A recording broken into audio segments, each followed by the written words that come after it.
자, 금요일입니다. 여론의 흐름을 알아보는 시간인데요. 김봉신 메타보이스 부대표 함께합니다. 안녕하십니까? 안녕하십니까? 네. 자, 한국갤럽 조사 저희가 좀 보고 또 다른 여론조사도 비교를 해보고 분석해보고 있는데요. 일단 한국갤럽 개요부터 한번 들어보죠. 예, 한국갤럽 11월 2주 결과입니다. 오늘 방금 발표가 됐는데요. 11월 11일부터 13일 네. 3일간 조사를 했고요. 통신 3사 제공 가상번호에서 전화 면접 조사 방식으로 이루어졌고 한국갤럽 자체 조사입니다. 오늘 소개해드리는 모든 여론조사는 중앙선거여론조사심의위원회 홈페이지를 참조하시면 되겠고요. 자, 보시면은 한국갤럽 대통령 긍정률이 63에서 59가 됐습니다. 4%포인트 하락했습니다. 부정률은 직전 조사 대비 29에서 32가 됐으니까 3%포인트 더 높아졌습니다. 네. 예. 결국에는 이 긍정이 내려간 만큼 부정이 올라갔다. 뭐 이렇게 볼 수가 있는 상황. 비슷하게 5.2 이내의 변동이기는 하지만 네. 뭡니까 대통령 긍정률을 좀 더 높게 올라갔으면 좋겠다라고 생각하시는 구독자분들, 시청자분들 계실 텐데요. 54%가 최하점이었습니다. 바닥이었는데 63까지 올라가면서 사실상 이 63 여기 한번 보시죠. 네. 취임 초반에 64, 65, 63이었으니까 대략 지금 지난주 조사에서 63 나온 것은 대통령 이재명 대통령 취임하는 시기에 그 기대감과 비슷하게 높게 형성이 됐었습니다. 네. 이게 바로 에이펙 효과였죠. 이때 바로 무려 이제 6%포인트 올라갔는데 이게 딱 오차 범위만큼에 올라갔습니다. 지금 근데 떨어진 것은 4%포인트입니다. 네. 만약에 여기서 더 올라갔다면 그러면 취임 초기보다 더 높아지는 그런 어떤 놀라운 현상을 볼 수도 있었는데 네. 그걸 기대하셨던 분들은 조금 아쉽겠지만 살짝 빠졌습니다. 자, 이 요인을 어떻게 분석을 해볼 수 있을지 저희가 좀 들여다봐야 될 것 같은데 일단은 응답은 어떻게 나왔습니까? 긍정평가 이유에서는 지금 외교가 지난주에 이어서 30%로 가장 높은 긍정 이유로 나타났습니다. 네. 말씀드리지만 이거 긍정평가 하신 590분들 대상으로 자유응답식으로 받았다. 이것을 기억을 해주시고요. 2위는 경제민생 전반적으로 잘한다는데 지난주 3위였던 에이펙 성과가 그때 7%였죠. 네. 지금 2%포인트 빠져서 5%입니다. 여전히 그래도 등수에 들어갔고요. 소통을 열심히 한다 3%가 좋아져서 5%입니다. 여기 보시면 관세 협상 타결 여전히 나타나고 있는 게 3%이고요. 네. 그리고 핵추진 잠수함 승인도 역시나 1%로 나타나고 있어서 지금 전반적으로 외교로 긍정하는 비율은 유지가 되고 있다라고 봐야 될 것 같습니다. 아주 미세하게 빠졌지만 그다지 아주 크게 빠진 것 같지는 않습니다. 그래요. 그러니까 이 지금 긍정은 뭐 이 비슷한 이유로 이제 가고 있는 것인데, 그럼 아까 제가 얘기했듯이 부정이 이제 올라오고 긍정이 내려가는 그게 어떻게 보면 부정이 올라간 만큼 긍정이 빠지는 그런 효과였는데 어떻게 나왔습니까? 부정 평가 이유는? 부정 평가 이유 중에서 먼저 이제 4위에 랭크되어 있는 대장동 사건에 대한 검찰의 항소 포기. 네. 여기서 뒤에 두 글자 압박이라고 나왔습니다. 예, 압박. 그러니까 부정평가하는 사람들은 이 대장동 항소 포기, 검사들이 항소 포기한 걸 가지고 압박받은 게 아니냐라는 주장을 하고 있다. 맞습니다. 그게 이제 6%로 새롭게 이제 등장을 해버렸습니다. 네. 그렇게 따지면 이게 단일 이슈로 이렇게 등장을 했다. 갤럽에게 좀 파란색으로 색칠을 했죠.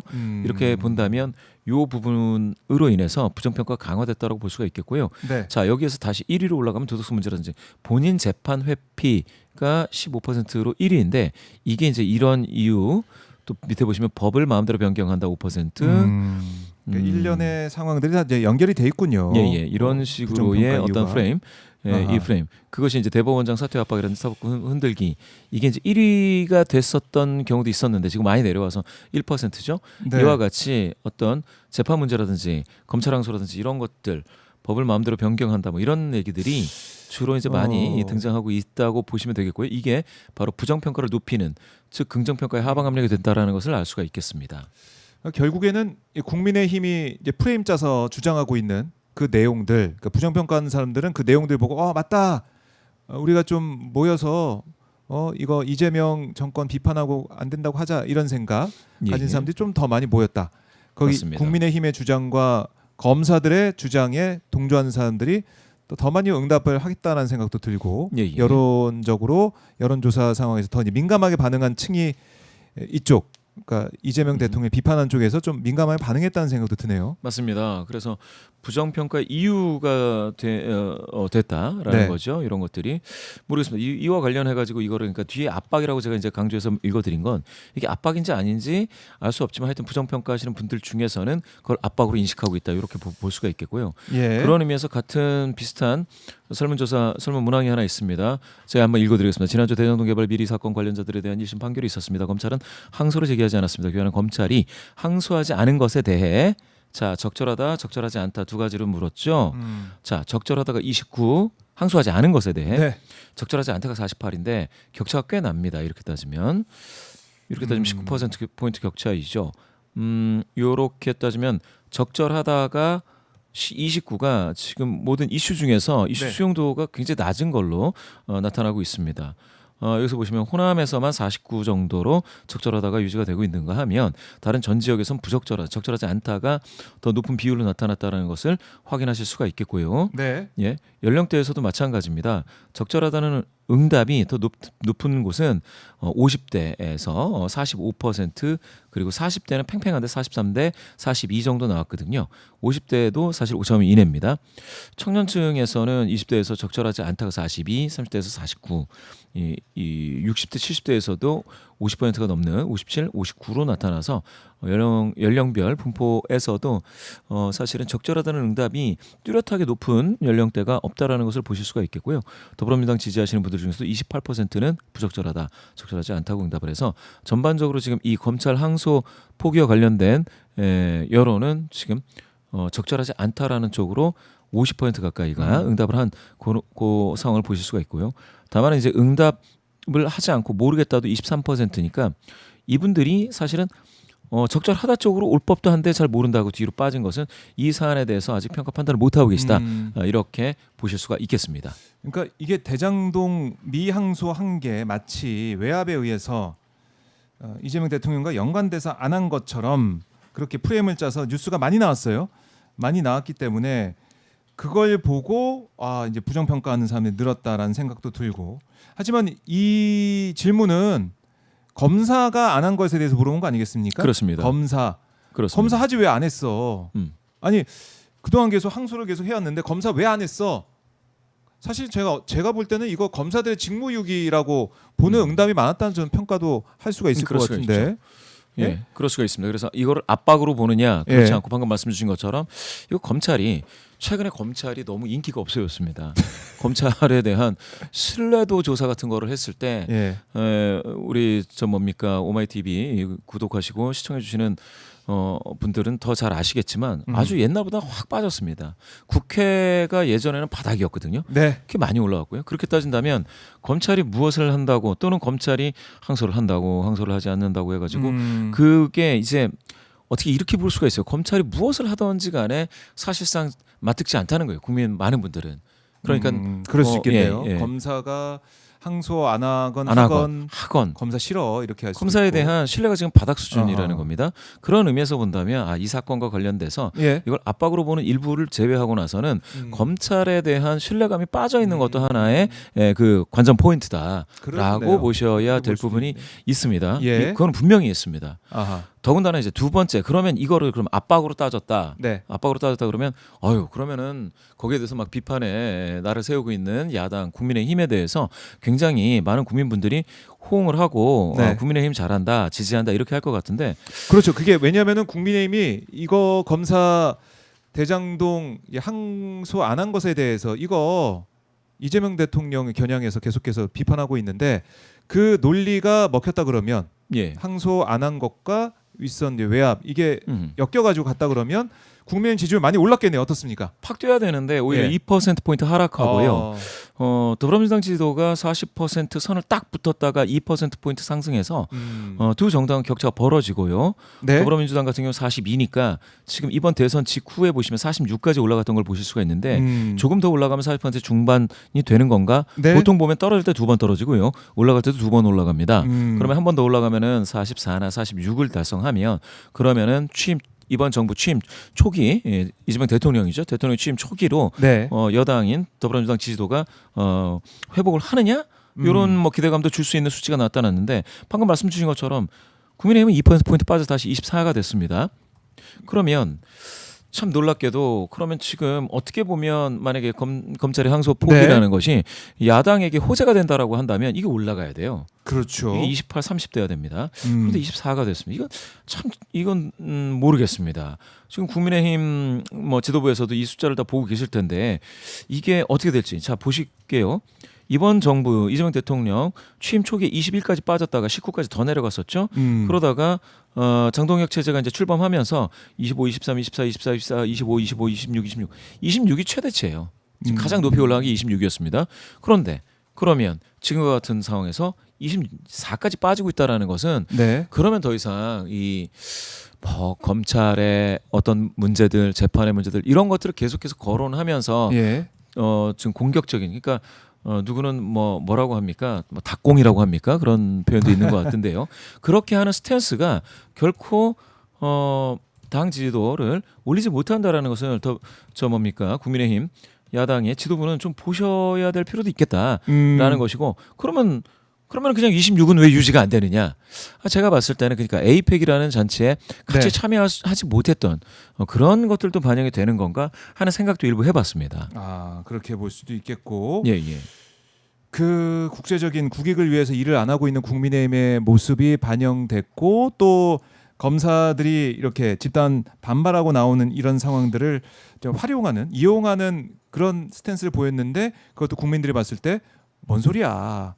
검사들의 신뢰성 하락, 신뢰 못해, 불신 여기 플러스 국민의힘이 그걸 또 받아가지고 정권 공격하는 거 그거 마음에 안 들어. 이런 판단이 있을 수도 있겠네요. 맞습니다. 예. 올 초를 한번 기억을 해주십시오. 지난해 12월이 바로 네. 비상 계엄이 있었고 국회에서 계엄안이 이제 통과가 됐었지 않습니까? 그게 12월 3일, 12월 17일 사이의 일이었습니다. 네. 그리고 나서 국민의힘 지도가 많이 빠지고 그런데 1월 달에 갑자기 국민의힘 지도가 높아졌다 뭐 이렇게 이야기됐던 그거를 우리가 상기한다면 지금 이 24는 더더군다나 이해가 잘 안 되는 거죠. 너무 낮다라는 그런 평가 판단을 할 수가 있고 그 이유는 그러면 집 나간 집토끼들도 지금 국민의힘 지지로 다시 돌아오기에는 지금 이슈 가지고는 그게 반사이익으로 갈 수가 없다라는 것을 방증하고 있다라고 볼 수가 있습니다. 더군다나 요건 거예요. 예. 국정감사의 성과가 뭐 있었다 없었다 보면 없었다가 42, 있었다가 23으로 나왔지 않습니까? 이런 평가도 있는데요. 역대 이제 보시면은 있었다가 되게 저조했죠. 그런데 이번에 23이면 그나마 나은데 아직은 없었다가 우세한 상황 보고 계십니다. 네.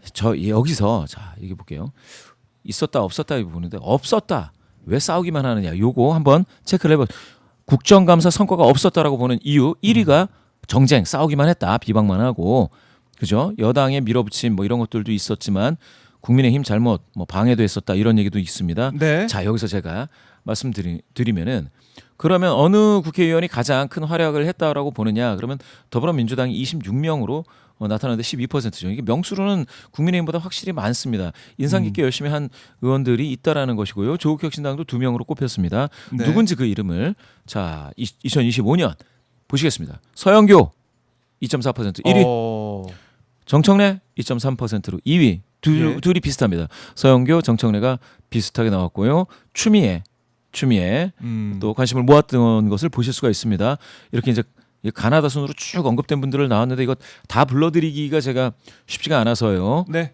띄엄띄엄 또 불러드리기도 좀 그래서 요걸 화면을 한번 봐주시고요. 이런 분들이 제 강준현부터 한준호까지 주에 보시면은 여기 뭐 많이 있습니다. 최고위원급도 되게 많았고요. 김병주 의원이라든지 전현희 의원 또 뭐 원대인 김병기 뭐 하여튼 많습니다. 이렇게 언급이 됐다라는 것을 보고 계시고요. 장경태 또 의원도 눈에 들어오네요.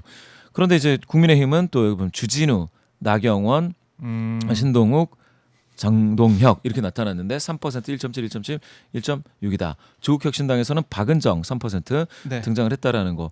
요 정도 말씀드리면서 그렇게 본다면 지금 국감과 관련해서도 야당이 뭔가 큰 걸 터뜨려 가지고 여당보다 확실히 눈에 들어오는 이게 지금 안 보이네요. 안 보였다. 이것을 말씀드리면서요. 이게 비교치가 있습니다. 네. 2024년 국정감사에서 활약한 국회의원 2024년이면 언제입니까? 2024니까 윤석열 대통령 때 그 아니겠습니까? 정부죠. 그렇죠. 여기서 한번 보세요. 정청래 9% 1위. 아, 이런 식으로 나타났어요. 당시엔 야당의 야당이 존재감이 크네요. 나타난다는 거예요. 음. 이 2023년에는 용해인, 뭐 이탄희, 네, 뭐 이것도 야당입니다. 그렇네요. 그런데 그러면 2025년엔 야당이 올라와줘야 되잖아요. 네, 그런데 보시게 될 것 같으면은 자유응답에 이와 같이 서영교 정청래 추미애도 여기 뭐 주진우 있습니다. 국민의힘에서도 그렇지만 여당도 이렇게 방어했다. 그것을 종합해봤더니 네, 어디 있습니까? 예, 여기 종합해봤더니 더불어민주당 26명이 등장을 하고 국민의힘은 16명이 나타나서 아, 비율로 봤을 때 12% 10%로 그렇네요. 야당보다 오히려 여당도 굉장히 잘 이야기를 했다라고 나타나기 때문에 결과적으로 요거 다시 한번 갑니다. 네, 다시 한번 정당 지지도에서 제1야당인 국민의힘이 네, 이슈를 타는 어떤 이슈를 인기 있는 이슈를 타는 것도 그렇고 음. 국회에서 어떤 국정감사와 관련된 평가도 그렇고 네, 지금은 더 분발하지 않으면 국민의힘이 안 되겠다라는 것이고요. 예, 더불어민주당은 지금 40% 선을 지켜내면서 40% 바닥을 확인하고 2% 포인트가 살짝 떴습니다. 예. 그런데요. 그래서 42가 됐다. 격차가 꽤 나타나고 있다까지 보셨습니다. 국민의힘이 지금 이걸 보면서 위기감 좀 더 느껴야 될 것 같은데 모르겠습니다. 우리가 황교안이다라고 얘기했던 장동혁 대표 이 발언 도움이 되겠습니까? 어떻습니까? 여론에서? 안 돼요. 우리가 황교안이다. 황교안이 체포돼서 뭐 영장 기각이 됐지만 어쨌든 내란 선전 선동 혐의를 받고 있는데 우리가 황교안이다. 어떻게 보면은 좀 내란 선전 선동 부정선거 이걸 함께 하고 있다. 우리도 예. 똑같은 생각이야. 이걸 자백한 꼴이 돼버린 상황. 자, 이런 말씀드리면 좀 그런데 네. 12월 3일이 이제 코앞으로 또 다가왔습니다. 그렇죠. 2주 지나면 예. 그러면은 대한민국에 뭐 우리 오마이TV뿐만이 아니고 네. 여러 미디어들이 당시에 무엇을 조명을 했는지 하죠. 예. 그렇죠. 자, 1년이 됐으니 또 평가 판단을 해봐야 되고요. 네. 국민분들의 어떤 인식의 변화가 있었는지 당시에 무엇을 했는지 다큐멘터리가 나올지 이게 기획이 나올지 그 모르는 언론 분위기가 될 거예요. 네. 그러면 1년 전에 12월은 추웠지만 뜨거웠지 않습니까? 이 여의도가. 또 그때의 어린이 손을 잡고 나왔던 엄마, 아빠 이게 또 다 또 조명이 다시 될 겁니다. 12월 17일은 또 탄핵안이 국회를 통과할 때였습니다. 네. 그때 박찬대 원내대표가 한 명 한 명의 국민의힘 의원들을 호명하는 그런 장면도 다시 언론에 나올 수도 있습니다. 그렇죠. 네. 그리고 1월이 되고 그러면 다시 또 체포되고 이게 계속 나옵니다. 그렇네. 그리고 결과적으로는 헌법재판소에서 인용을 하고 인용하게 되죠. 4월 4일. 그렇죠. 4월 4일이 나오고 그리고 뭡니까? 대선이 있었죠. 네. 그 시기에 뭘 합니까? 내년에 지방선거를 합니다. 아, 그럼 방금 말씀 주셨잖아요. 우리가 황교안이다 아. 라고 하는 속에서 이 모든 일정을 다시 되짚고 가게 된다. 라고 하면 국민의힘 지도부가 네. 결단을 내리고 과거와 단절을 하고 많은 국민분들 앞에서 네. 허심탄회하게 무릎을 꿇고 이야기를 하고 소통을 해야만 한다라는 거죠. 아하. 그래야 다시 지방선거에서 그러면 선택을 받으실 수가 있는데 그렇지 예. 못하면 지금 우리가 황교안이다. 그리고 우리는 윤석열 면회를 가야 된다.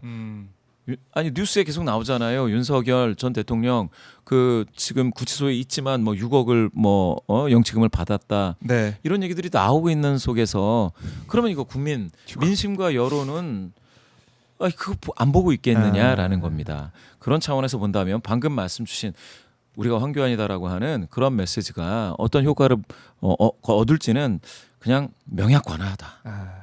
그냥 보인다라고 볼 수 있습니다. 좀 그런데 계속 이러고 있다라는 거. 근데 MBS 조사는 이재명 대통령 지지율이 올라갔지 않습니까? 근데 오늘 갤럽 조사는 이게 하락을 해가지고 헷갈리실 분들도 있을 것 같은데 이거 좀 어떻게 봐야 조사. 됩니까? 61이지 않습니까? 네. 근데 올라간 건 맞는데 MBS 조사는 2주 텀이에요. 2주 터. 네, 그러니까 만약 MBS 조사가 11월 1주에 조사를 했으면 이게 이렇게 볼록 올라갔다가 내려왔을 수 있습니다. 갤럽을 보면 여기서 볼록 올라갔다가 살짝 빠지잖아요. 네. 그러니까 이 두 조사가 어느 게 맞고 틀린 거는 아니고 제가 봤을 땐 요 사이 MBS 조사가 없었던 요 시기에 에이펙 정상 외교가 꽃을 네. 피우던 그때이기 때문에 아마 조사를 계속했으면 여기서 살짝 올라갔다 살짝 빠진다 이렇게 보셔야 됩니다. 그래서 2주 전과 비교해서는 올라갔다라고 하는 요거는 뭐 이해가 되는 그런 측면이 있습니다. 그래요. 그런데 지금 이제 국민의힘에서 또 검사들이 이렇게 난리치고 있는 이런 상황들 이 여론에 정확히 어떻게 반영될지는 다음 주까지 좀 봐야 될 다음 주까지 상황이다. 봐야 갤럽 조사 되는데 좀 봐야 될 것 같고. 그런데 예. 그 언론에서 다루는 비중으로 따지면 갤럽에서 4%포인트 빠진 거 있잖아요. 예. 제가 봤을 때는 아주 크게 빠진 게 아니에요. 그래서 저는 많이 빠지면은 5나 6, 7까지도 빠질 수가 있고 네. 잘 안 빠지면 3, 4 정도로 생각을 했는데 지금 4 빠졌지 않습니까? 4%포인트. 그렇게 빠진다면 이거는 대폭락이라고 보기 어려운데요. 네.